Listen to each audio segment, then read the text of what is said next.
Stock మార్కెట్‌లో కొన్ని levels దగ్గర షేర్ ప్రైస్ మళ్ళీ మళ్ళీ పైకి ఎందుకు వెళ్తుంది? మరికొన్ని లెవెల్స్ దగ్గర మళ్ళీ మళ్ళీ కిందకు ఎందుకు వస్తుంది? అది కోయిన్సిడెన్స్ కాదు. దాని వెనుక డిమాండ్ అండ్ సప్లై అనే ఇంపార్టెంట్ కాన్సెప్ట్ ఉంటుంది. Let's decode it. Hello traders and investors, welcome back to marketers Telugu. మన 123 డేస్ టెక్నికల్ అనాలిసిస్ మాస్టర్ సిరీస్లో డే 5కి వెల్కమ్. స్టాక్ మార్కెట్లో డిమాండ్ అంటే కొనడానికి ఇంట్రెస్ట్ ఉన్న బయర్స్ ఎక్కువగా ఉండడం. సప్లై అంటే అమ్మడానికి ఇంట్రెస్ట్ ఉన్న సెల్లర్స్ ఎక్కువగా ఉండడం. డిమాండ్ ఎక్కువగా ఉంటే షేర్ ప్రైస్ పెరిగే అవకాశం ఉంటుంది. సప్లై ఎక్కువగా ఉంటే షేర్ ప్రైస్ తగ్గే అవకాశం ఉంటుంది. ఫర్ ఎగ్జాంపుల్, ఒక షేర్ ప్రైస్ 100 రూపీస్ దగ్గరికి వచ్చిందనుకోండి. అక్కడ బయర్స్ ఎక్కువగా యాక్టివ్గా ఉన్నారు. ప్రైస్ మళ్ళీ పైకి మూవ్ అయింది. ఆ ఏరియాని డిమాండ్ జోన్ అంటారు.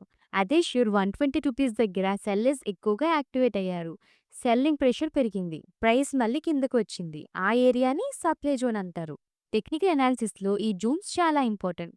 ఎందుకంటే ప్రైస్ ఎక్కడ రివర్స్ అయ్యే అవకాశం ఉందో లేదా ఎక్కడ పాజ్ తీసుకోవచ్చు అనేది ఐడెంటిఫై చేయడానికి హెల్ప్ చేస్తాయి. కానీ డిమాండ్ లేదా సప్లై చైన్ వచ్చిందని ప్రైస్ తప్పకుండా రివర్స్ అవుతుందని గ్యారంటీ లేదు.